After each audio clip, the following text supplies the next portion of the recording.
Shalom, assalamu alaikum, bien-aimés frères et sœurs, que la paix et la grâce de l'Éternel soient sur chacun d'entre vous.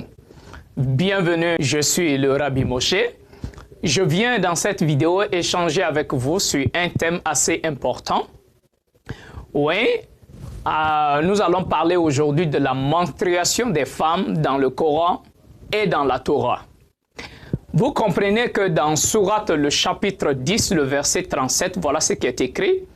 Il dit, ce Coran n'est nullement à être forgé en dehors d'Allah. Mais c'est la confirmation de ce qui existait déjà avant lui. Et l'exposé détaillé du livre en quoi il n'y a pas de doute venu du Seigneur de l'univers. Ce premier passage nous dit que le Coran, c'est quoi?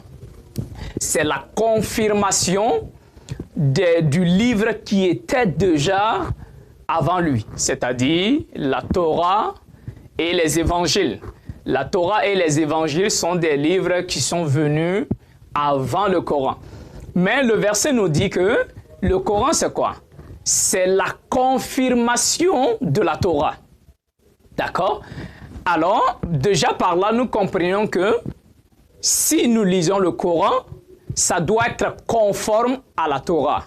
Si nous lisons le Coran doit confirmer ce que la Torah dit. D'accord?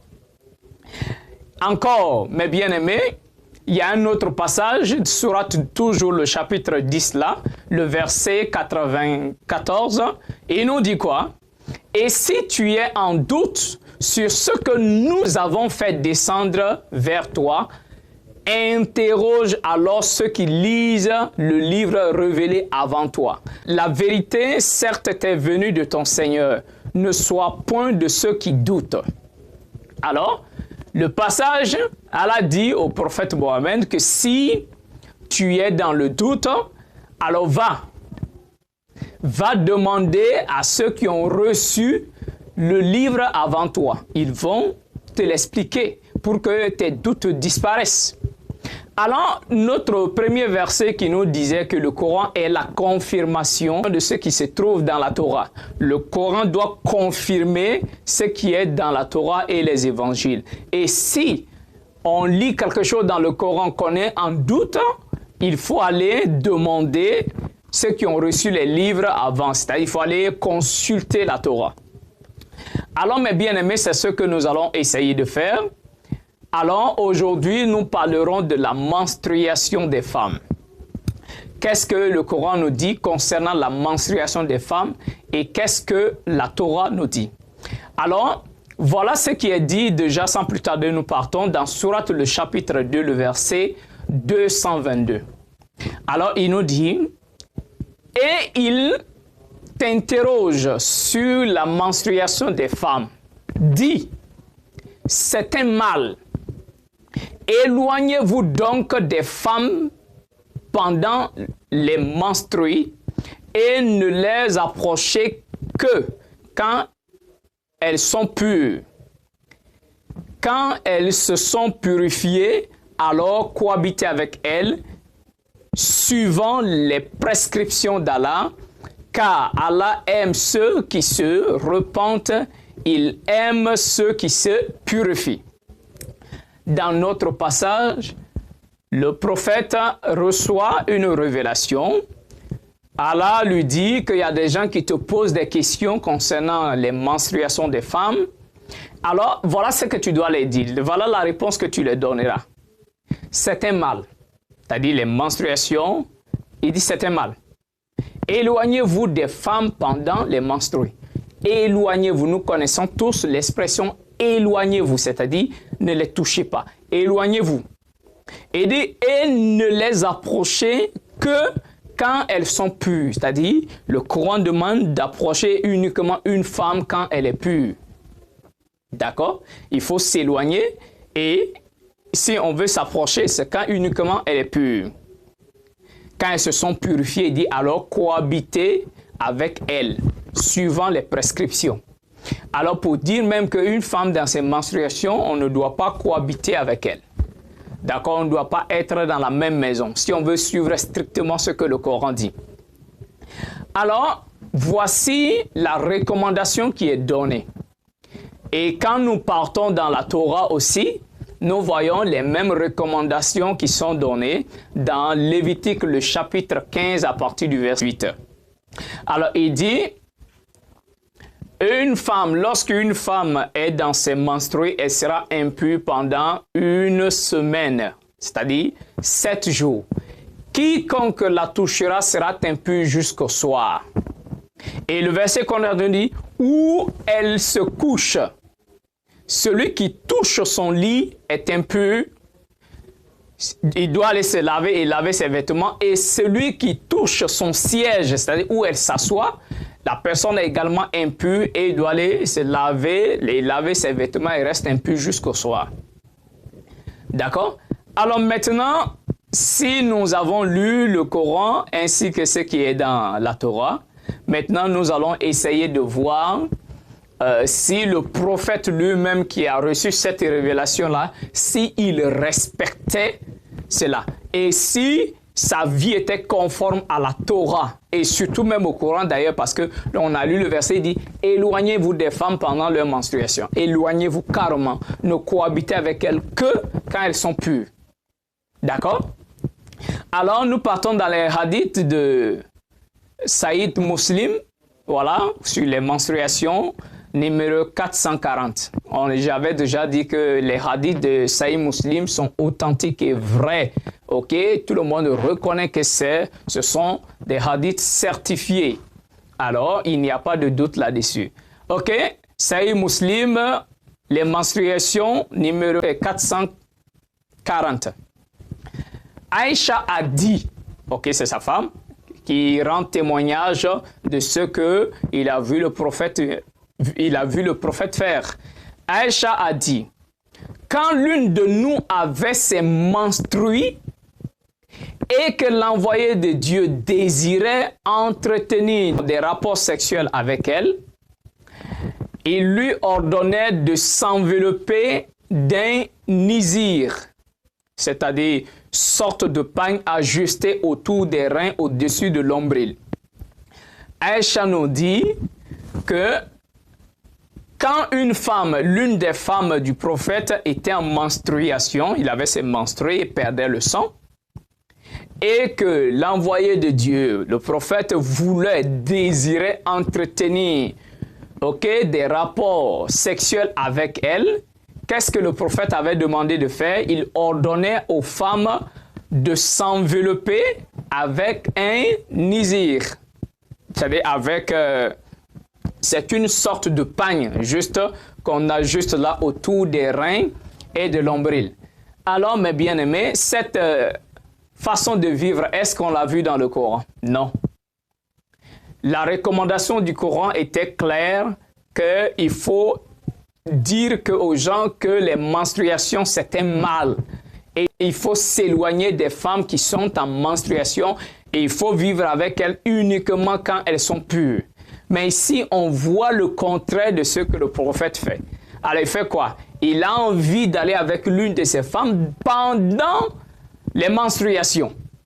Et il va ordonner comme ça aux femmes, à ses femmes, de s'envelopper avec un nizir, c'est-à-dire de s'envelopper avec ce petit morceau de pagne-là, attaché autour de l'ombril, c'est-à-dire sur les reins, au-dessus de l'ombril. Et comme ça, il pouvait aller avec cette femme-là dans ses menstruations. Waouh! Aucun prophète digne de ce nom ne devrait se comporter comme ça. Parce que l'Éternel a déjà dit dans la Torah, et dit si un homme couche avec une femme pendant ses impuretés menstruelles, cet homme-là commet l'abomination et il sera retranché du milieu de son peuple. Alors comment est-ce possible que le Coran et le passage nous a dit que le Coran est la confirmation de ce qui est dans la Torah. Le Coran, c'est la confirmation du livre qui était avant.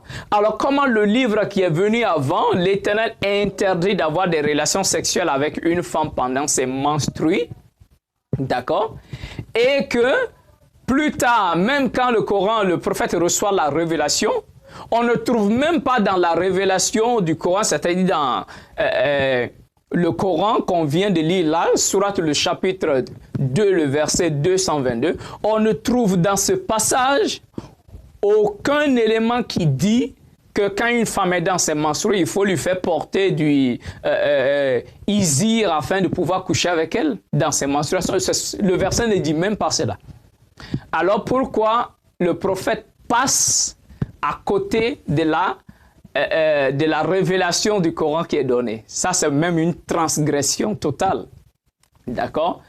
Alors, ça, si on nous dit que c'est un livre qui a été formé d'Allah, qui n'est pas venu par un homme, alors nous devons comprendre clairement que cette façon de vivre du prophète-là n'est pas une recommandation même du Coran.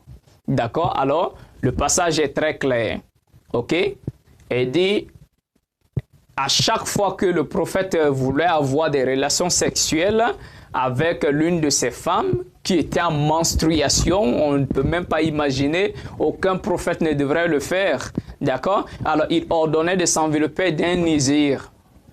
Vraiment, c'est dommage qu'un prophète venant de l'Éternel puisse se comporter comme ça, alors qu'on dit que le Coran est la confirmation de la Torah. Ça, c'était le premier témoignage de Aïcha. Maintenant, nous allons aller voir le témoignage de Maïmouna. D'accord, c'est Muslim, toujours les menstruations, le numéro 442. Alors, qu'est-ce qui est dit de la part de Maïmouna? D'après Maïmouna, chaque fois que le prophète désirait entretenir des rapports sexuels avec l'une de ses femmes, ayant ses menstrues, il l'enjoignait de s'envelopper d'un nizir, sorte de pagne ajusté autour des reins, au-dessus de l'ombril. Encore une fois de plus, c'est encore la même chose qui est répétée ici. À chaque fois que le prophète voulait entretenir des relations sexuelles avec sa femme, l'une de ses femmes en menstruation, voilà ce qu'il ordonnait de faire. Sincèrement, c'est une mauvaise chose, d'accord? C'est une mauvaise chose, c'est une mauvaise façon de se comporter. D'ailleurs, le Coran ne soutient pas cela.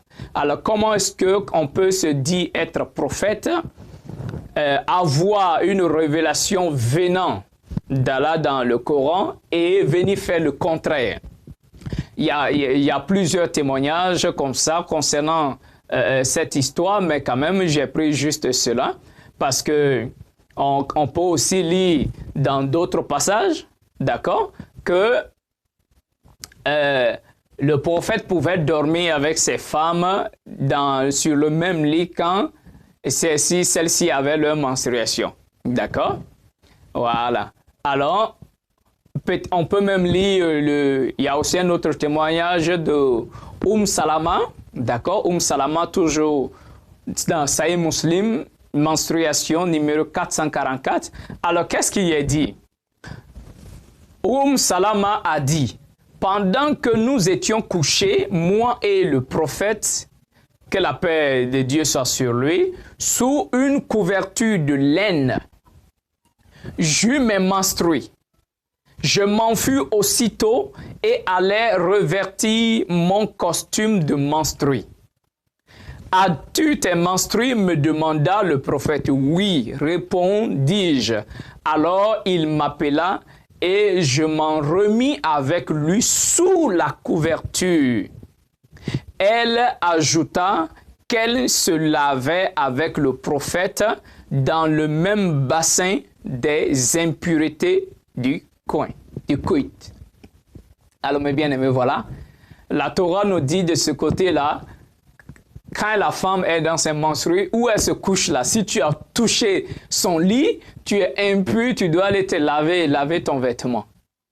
Ce qui veut dire qu'il faut carrément s'éloigner de la femme, ne pas coucher avec elle, ne même pas être sur le même lit. Mais ici, on voit que le prophète ne respecte pas ses recommandations, alors que le Coran est censé, lui qui a reçu le Coran, il est censé connaître les prescriptions de la Torah, puisque le Coran doit confirmer la Torah.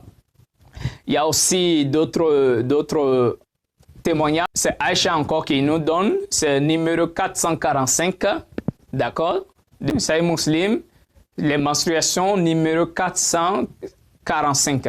Et dit, Aïcha a dit, quand ils étaient en retraite spirituelle, il parle du prophète, quand il était en retraite spirituelle, le prophète me tendait sa tête pour lui peigner les cheveux et il ne rentrait chez lui que pour satisfaire ses besoins naturels.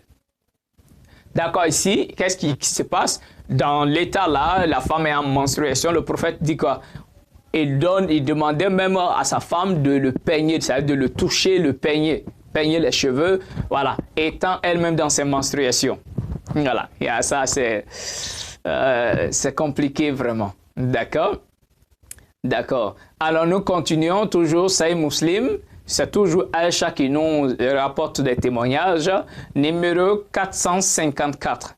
Alors il nous dit, le prophète, Aïcha dit, le prophète s'appuyait sur mon giron alors que j'avais mes menstrués et récitait le Coran. Waouh! Et ici, la femme dit, le prophète s'appuyait sur son giron. Le giron, c'est à partir des reins jusqu'au genou, bien sûr. Ok, c'est-à-dire cette partie-là. Alors, il s'appuie dessus pendant qu'elle avait ses menstrués et il récitait le Coran. Vraiment, ça n'a vraiment pas de sens, mes bien-aimés. Bon, voilà en quelque sorte, encore une fois de plus, à vous de comprendre que même le prophète ne respectait même pas les principes du Coran, ne respecte pas les principes qui ont été donnés dans le Coran. Parce que s'il respectait, il ne devrait vraiment pas s'approcher d'une femme pendant ses menstruations. Il n'allait vraiment pas les toucher, ni dormir sur le même lit avec elle. Voilà. Alors, c'est une chose de dire que tu as reçu une révélation et la pratique, c'est encore tout autre chose. Alors que que l'Éternel vous accorde la grâce afin que vous puissiez ouvrir les yeux sur les réalités. Soyez bénis abondamment, que l'Éternel nous accorde sa faveur. C'était le Rabbi Moshe. Shalom.